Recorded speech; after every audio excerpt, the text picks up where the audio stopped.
November 1910. Six of the most powerful men in America boarded a private train. Under fake names. Destination, a remote island off the coast of Georgia.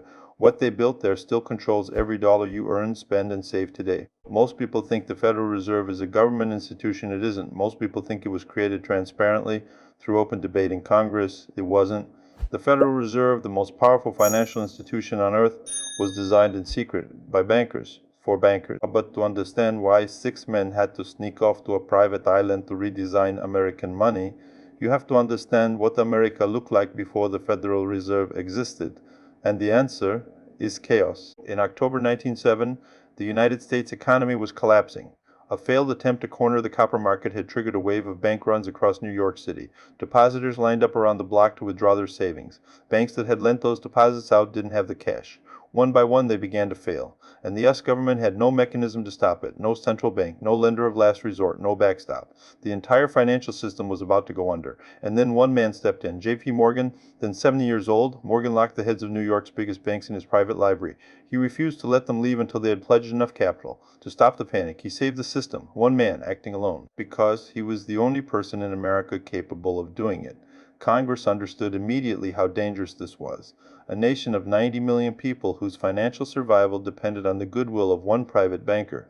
Something had to change. Emotion map, revelatory guy 094, pattern interrupt, four-third ties, but here's the problem. Americans hated the idea of a central bank.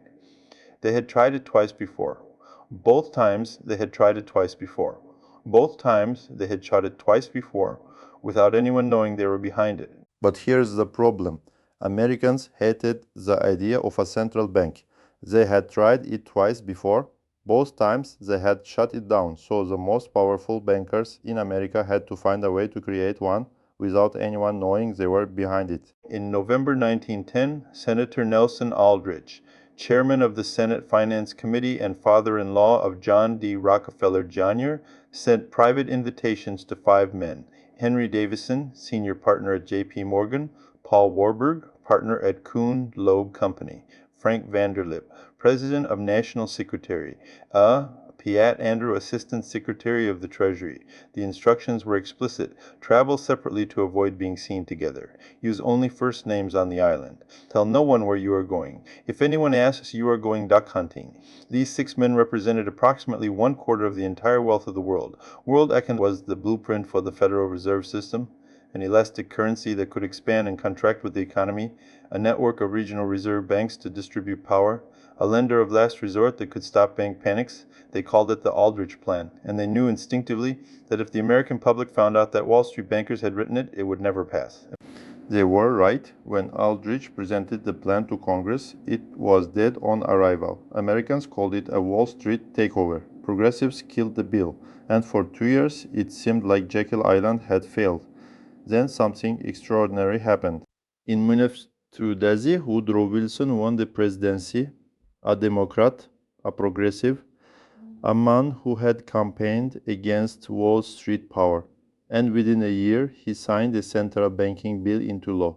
In its technical details, the Democrats' final bill closely resembled the Aldrich bill. Much of it was word for word. They just put a different political structure in place. Max, the Jekyll Island plan, rebranded, restructured, renamed, had survived. On December 23, 1913, President Woodrow Wilson signed the Federal Reserve Act into law. The participants of the Jekyll Island meeting denied for 20 years that it had ever taken place. The covert nature of the Jekyll Island meeting was so well guarded that even when Forbes mentioned it in 1917, it was largely dismissed as fiction. Wikipedia only in 1930, when Aldrich's biography was published, did the truth finally emerge. By then, the Federal Reserve had been running America's money for 17 years. Here is what Jekyll Island actually tells us. Not a conspiracy, not a cover-up. Something more interesting and more unsettling.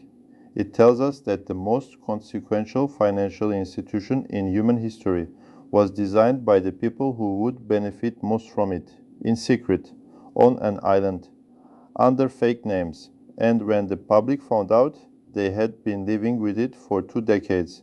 Today, the Federal Reserve controls the money supply of the world's largest economy. It sets interest rates that affect mortgages, businesses, and savings accounts for hundreds of millions of people. It has the power to create trillions of dollars with a decision made in a room that most Americans will never see. That power was designed on Jekyll Island by 6 men in 9 days. In UNICEF 15th, and the world has never been the same. Subscribe to Empire Collapse because the most powerful institutions in history were never built in public.